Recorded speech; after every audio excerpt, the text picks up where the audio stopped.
Olá, eu sou Tatiana Blum e é com muita honra que apresento a vocês o webinar Jornada Reeducation, com o tema principal Cases nacionais e internacionais de educação no pós-pandemia. A realização desse evento fica por conta da Reeducation, uma empresa brasileira de tecnologia educacional que acredita que, apesar da tecnologia ser indispensável para uma escola hoje, a coisa mais importante é a aprendizagem. Então, como se diz por aqui, existem questões tecnológicas que os gestores nem precisam saber mesmo. Então, deixa a tecnologia com a Reeducation e cuide da coisa que é mais importante, a educação. Como patrocinadores, temos a Google Cloud Platform, uma suíte de computação em nuvem oferecida pelo Google, e como apoiadores, a Lenovo, que está focada em fornecer tecnologia mais inteligente e criar uma sociedade digital sustentável em todos os lugares. Agora vocês vão conhecer uma agente transformadora, uma pessoa que tem uma história que todos os educadores precisam conhecer.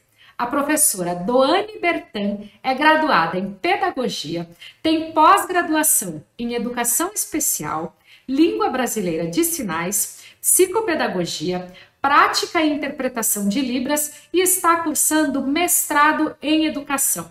Ela atua com estudantes surdos e ouvintes do ensino fundamental 1 e 2 em Campinas e é idealizadora do projeto Sala 8, que disponibiliza videoaulas para estudantes surdos no YouTube, projeto que a deixou entre os 10 finalistas do Global Teacher Prize no ano de 2020. Começa agora a palestra Inclusão do Sujeito Surdo na Educação Pública pós-pandemia.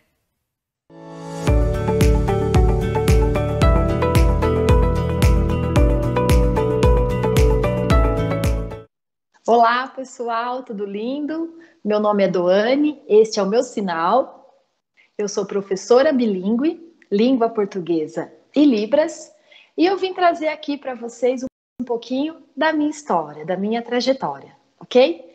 Bom, de primeiro momento, eu sempre quis ser professora, desde criança, essa vontade de ser professora. E por quê, né?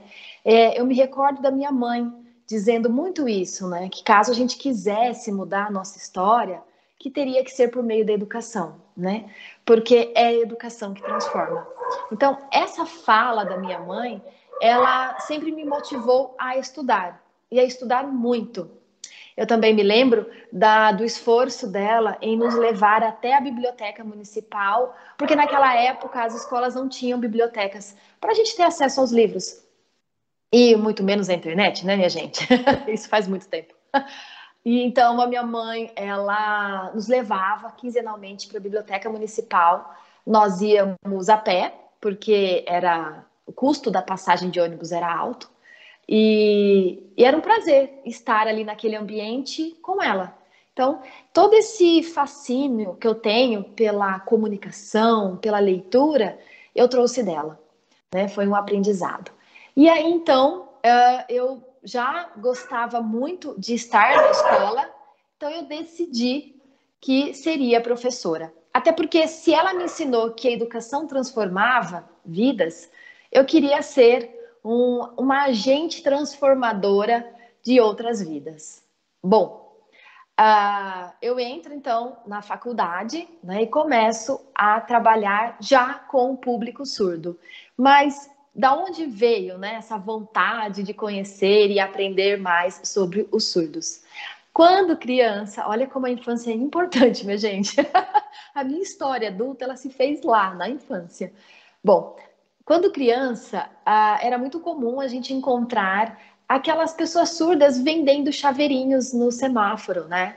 E a minha mãe, para ajudar esse surdo, ela comprou um chaveirinho. E eu sempre falo isso, porque eles não tinham a dimensão, nem a minha mãe, nem o surdo, de que, na verdade, eles estavam mudando a minha vida. Eu nem me lembro da cor do chaveiro, enfim, porque a minha irmã acabou ficando com o chaveiro e eu fiquei com a embalagem. E na embalagem tinha o alfabeto manual. Então, a Libras, ela apareceu na minha vida por meio de uma embalagem. Olha isso. Naquela época, como eu já coloquei, não tínhamos internet, então a pesquisa ela não foi assim tão aprofundada sobre isso. e eu me limitei ao alfabeto. Eu achava que Libras se resumia ao alfabeto. Passado um tempo, eu descubro que existe um curso de Libras na cidade ao lado, que era Campinas. E aí, então, eu vou para essa cidade fazer o curso de Libras. E ali eu conheço surdos e eu me apaixono, entro nesse mundo e não saio dele até hoje. Bom, na faculdade eu já sabia Libras, então eu já comecei na própria faculdade a trabalhar com surdos e segui esse meu caminho. E por quê, né? Porque eu me encantei com a língua, eu me encantei com a cultura surda e mais, eu comecei a perceber as dificuldades que os surdos encontravam nos seus processos de ensino-aprendizagem. E, por vezes, a culpabilidade desses equívocos, desses erros, né, que aconteciam nesse processo, eram colocadas no surdo, como um sujeito que era culpado por ser surdo. E não de uma sociedade educacional excludente que, na verdade, não oferecia subsídios para que ele fosse realmente incluído, né? E aí eu comecei a ter essa percepção. Então, eu tinha amigos que estudavam em escolas especiais, ditas especiais da época, e tinha também amigos que estudavam em escolas regulares, ditas inclusivas. E ali eu conseguia perceber tanto os pontos positivos e negativos das duas.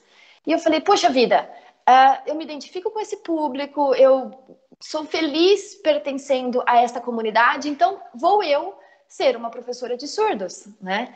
E aí, então, eu começo a desenvolver a minha carreira acadêmica voltada para poder atender aí de melhor qualidade o que seria o meu aluno surdo, né? Bom, aí foram várias pós-graduações, porque conforme a minha carreira ia avançando, eu ia sentindo necessidade de ter mais aporte teórico, sabe? É aquilo, a teoria é muito boa e a gente tem que ter, sim, a teoria e temos também que ter a prática. Quando a gente consegue alinhar as duas, né? Aí sim, você se torna um profissional cada vez mais completo, né? Então, conforme os problemas foram surgindo, as necessidades, eu fui aí me modificando, né? E aí que entra, então, nessas modificações, né, da minha pessoa profissional, e eu costumo dizer que é muito difícil a gente desassociar como professora, eu pelo menos, assim, a vida profissional da vida pessoal, né? É muito difícil. Então, eu, Doane, pessoal também, nessas minhas transformações aí, nesse tempo transcorrido, surgiu também o que hoje é o canal Sala 8, e aí eu vou contar um pouquinho, né? Bom, então eu já trabalhava numa escola aqui da cidade de Campinas. Essa escola, ela tem um projeto específico, que é um projeto de escola polo bilíngue inclusiva. Então nós temos, é uma escola regular, temos alunos surdos, ouvintes, enfim, um público super heterogêneo. E nessa escola, então, nós temos aulas de Libras para atender mesmo essa demanda linguística do aluno surdo, né? E que ele possa conviver, interagir com os alunos ouvintes. Ok. Bom, e quando a gente fala, né, de inclusão, a gente ainda tem, erroneamente, a impressão de que tem que ser tudo muito igual. Para a gente garantir inclusão, tem que ser igual para todos, né? E eu queria saber quem foi que falou isso, porque isso é uma grande mentira. Na verdade, o que a gente tem que garantir para um público heterogêneo são as equidades, né? O que cada um precisa para aquele momento, e não a igualdade. E esse foi exatamente o meu problema. A igualdade foi o meu problema. Bom, quando chega o material didático, né, ele vem em português, porque ele vai atender a maioria. O grande problema do material didático é que ele é padronizado, né?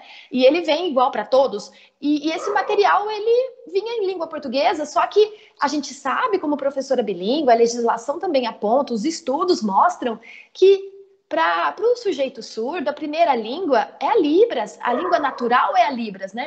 E aí ele tem um material didático todo escrito em português, certo? Então, se coloca, vamos fazer o inverso, a criança pequena, ouvinte, que fala português, recebe o material escrito em inglês.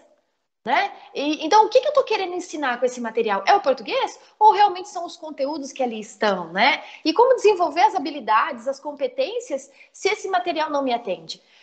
Bom, por tempos, esse problema eu conseguia sanar com materiais que eu mesma desenvolvia. É muito comum nós, professoras bilíngues, e se você é uma professora bilíngue, você vai se identificar agora, nós fazemos os nossos materiais, né? E como isso é rico, porque a gente também faz com a criança, então a gente põe a criança para fazer e aquela prática toda é muito prazeroso e a gente percebe o quanto a criança aprende fazendo, né? Como a prática do fazer contribui aí para as nossas crianças nos seus aprendizados.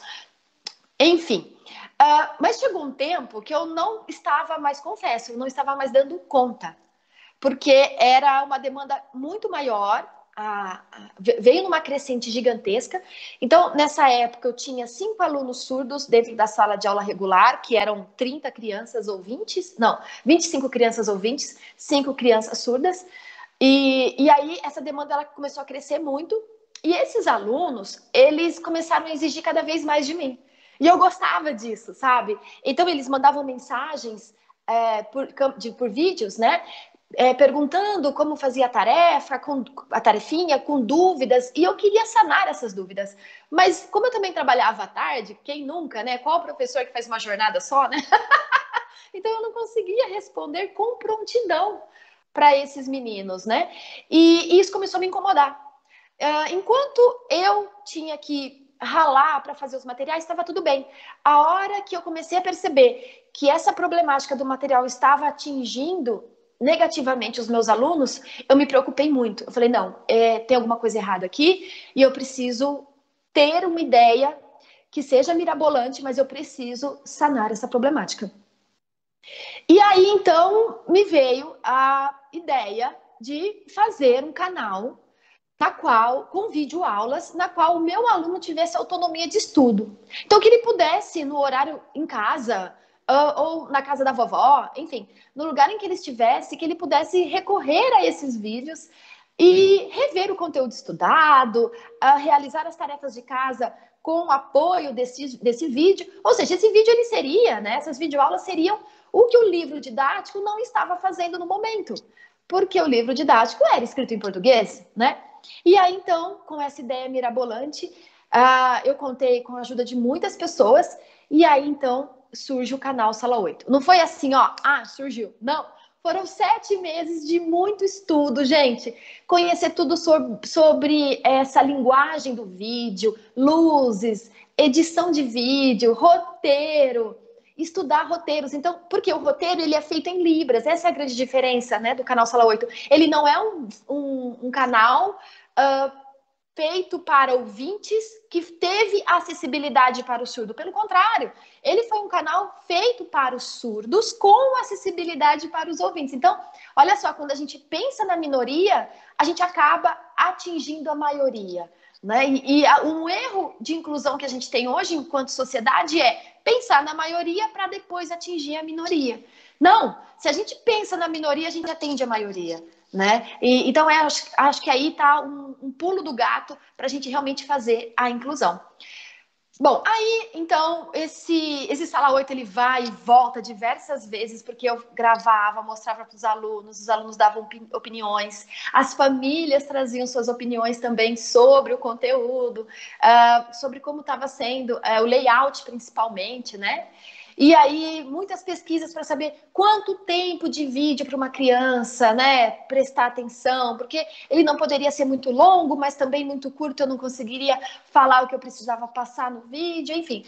Então, isso foi em 2017, né, esse estudo todo, toda essa preparação, e no dia 8 de novembro de 2017, o canal Sala 8 vai para o ar. Foi uma grande realização para mim, né? E eu gosto de contar uma história que o canal Sala 8, de primeiro momento, ele não tinha voz. A voz é gravada por último, é a última coisa que eu faço quando eu gravo uma videoaula. E ela não tinha voz. E lá na escola, as crianças ouvintes, elas aprendem Libras desde o primeiro aninho, então é muito comum a gente encontrar ouvintes conversando em Libras com outros ouvintes, assim, é uma coisa muito, muito linda de se ver. E aí uma aluna, a Rafaela, ela fala assim para mim, Pro, o vídeo tá lindo, eu tô entendendo tudo, mas agora eu fiquei pensando nas crianças ouvintes que não sabem Libras, coitadas.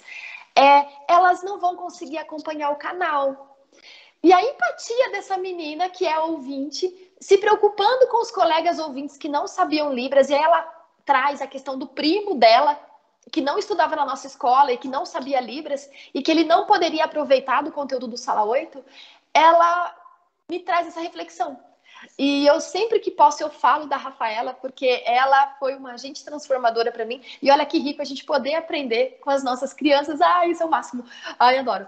E então, a partir daí, em nome da Rafaela, então, o Sala 8 ele passa a ter a voz, né, para as crianças ouvintes também. E eu me lembro que nas pesquisas todas, não tinha nenhum canal assim. Então, o Sala 8 ele foi pioneiro nesse sentido de oferecer conteúdo escolar para dois públicos, né? E atingindo plenamente os dois públicos. Isso foi muito bacana. A gente tem muito vídeos, canais que trazem músicas em Libras, o próprio aprender, ensinar Libras, né? Conteúdos escolares, porém, com aquela janela pequenininha ali no canto, né? Daquela Libras que nem foi pensada para criança. É um adulto fazendo uma interpretação muito boa, por sinal, mas que ela não é aquela língua da criança, sabe? E aí, então, o canal Sala 8 ele foi pioneiro nisso, porque algo que eu me preocupo muito é fazer um canal para criança. Então, o roteiro, quando escrito em Libras, né? Então, quando eu vou para frente da câmera, ele não é uma tradução simultânea, não, ele é falado em Libras. E a língua da criança, a Libras da criança, porque é algo que as pessoas não pensam. Da mesma maneira que o português da criança é um, o português do adulto é outro, e o português aqui falando com vocês é um, e o português falando com a minha família é outro, a gente também tem que ter esse cuidado com a língua, né? Então, o Sala 8, ele traz essa língua da criança, tá? Muito bem, o canal foi um sucesso na escola, as pessoas gostaram bastante. Eu me lembro que logo que o canal foi aberto, em pouco tempo, nós tínhamos ali 1.500 inscritos e eu estava muito feliz. Até que aí veio, né, a possibilidade de me inscrever no Global Teacher Prize, o Nobel da Educação. E aí essa saga eu acredito que vocês já conheçam, né? Tivemos aí, né, estive entre as 10 melhores professoras do mundo, um reconhecimento maravilhoso, porque o que eu queria, né, com o prêmio, levar algumas bandeiras que eu carrego. Eu acredito que todos nós tenhamos, desculpa, bandeiras, e eu tenho as minhas, né? Então, uma valorização e reconhecimento aí da Libras, da escola em que possa ser bilíngue. E quando a gente fala de bilinguismo, a gente não pode nunca desassociar do biculturalismo, né? E então, assim, oferecer Libras para o meu aluno não é suficiente. Além de oferecer Libras, eu tenho que garantir também que a cultura dele esteja presente no ambiente educacional, né? E que ele possa se sentir representado em muitas das minhas falas, porque é a cultura dele. Então, a cultura ela tem que estar presente. Bom, e isso tudo, assim, o prêmio, ele foi muito positivo no fato de que mais pessoas conheceram o canal Sala 8. E eu me lembro que quando veio a repercussão do prêmio, o canal tinha 7.500 inscritos, né? Então foi perfeito, foi muito bom, porque era isso que eu queria poder levar a Libras e a escola, ainda que virtual, né, para outros ambientes, e ainda que fosse pelo meio virtual. A pandemia chegou e nunca na vida que a gente imaginaríamos, né, que a questão do ensino híbrido e do ensino virtual, online, ele se faria tão presente como foi feito por conta da pandemia. Algo positivo, porque hoje a gente vê que dá para a gente seguir, sim, com conteúdos, com aprendizado, com interações por esse meio também, que é o meio tecnológico. Claro, ele não substitui o presencial jamais, porque é uma delícia estar na escola, é importante as interações pessoais ali, né, presenciais, mas que a gente possa, assim, oferecer, usar da tecnologia como mais uma ferramenta. Bom, nessa mesma época de pandemia, o canal Sala 8 ele também precisou ser reinventado, né? Então, de novo, uma transformação, né? E por quê? Porque eu não tinha mais a aula presencial. Porque o Sala 8, o que acontecia? Eu dava aula presencial, ali eu fazia as minhas anotações de dúvidas dos alunos, o que eles sentiram, o que eles gostaram, para depois fazer a videoaula, né? E eu não tinha mais esse momento com eles. E eu também percebia muita dificuldade no entendimento das atividades. Então, ele compreendia o conteúdo, mas na hora de fazer a atividade, ele tinha muita dificuldade. E por vezes isso acontece muito, 90% dos alunos, das crianças surdas, têm papai e mamãe ouvintes e nem todos sabem Libras. Quando a mamãe e o papai tinha que orientar a criança, contribuir aí no apoio para a criança realizar a tarefa, a família também desconhecia aquela prática, porque, como eu falo, eu não ensino da maneira que eu aprendi. Não, eu ensino da maneira que essa geração precisa e merece aprender, né? E aí o papai e a mamãe desconheciam aquela atividade. Então, nisso eu pensei, poxa, então tá na hora do canal Sala 8 se reinventar para a pandemia. E aí, então, eu passei a fazer videoatividades. Então, a criança era convidada a assistir a videoaula para que ela se apropriasse do conteúdo, daquele conhecimento, e depois tinha, então, as videoatividades para ela realizar. Como aquela videoatividade era um vídeo, estava em Libras e também em português, ficava fácil a comunicação em casa. Então, a mamãe entendia, né, o papai, a criança entendia porque estava em Libras, então ficou também mais acessível para os públicos, né, poderem aí realizar as suas atividades. Isso foi muito positivo. E nesse momento, então, eu vejo a minha caixa de mensagens explodir, porque nessas mensagens que eram para os meus alunos, eu comecei a receber muitas atividades de alunos que eu nunca conheci, porque eles faziam a tarefinha, tiravam foto, me mandavam, eu corrigia e mandava de volta, crianças que eu nunca vi presencialmente, né? Então, a pandemia, ela me distanciou um pouco de alguns, mas me aproximou de outros, né? Ainda que virtualmente, isso foi muito positivo. O que a pandemia me trouxe também, eu acho que não só para mim, mas para a nossa sociedade geral, ela só colocou visibilidade naquilo que nós professoras já sabíamos, né? Então, a questão da dificuldade da criança, o pouco acesso a algumas ferramentas que são super importantes, né, para acontecer todo esse desenvolvimento, e também a negligência. E a gente bate muito nessa tecla, nós professoras, é um tema que a gente aborda todo dia na sala de aula, quanto as nossas crianças, quanto a nossa infância brasileira é negligenciada. E eu não falo só por poder público, não, gente. Eu falo também pelas próprias famílias, né? Como que a gente ainda está na era do ter, né? Então, a gente dá presente, a gente dá coisa para a criança, mas a gente não está com a criança, né? E o que a criança mais precisa, na verdade, é daquele momento de estar e não de ter. E a pandemia trouxe isso. Bom, e aí, pessoal, a gente tem então a questão do retorno presencial, né? Então, como essa criança vai chegar para você pós aí pandemia? 1 ano, 2 anos afastada da sala de aula.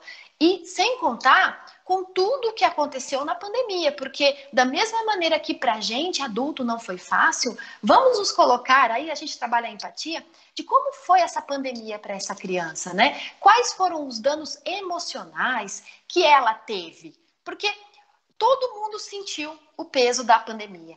Então, será que agora é o momento da gente se preocupar só com o conteúdo?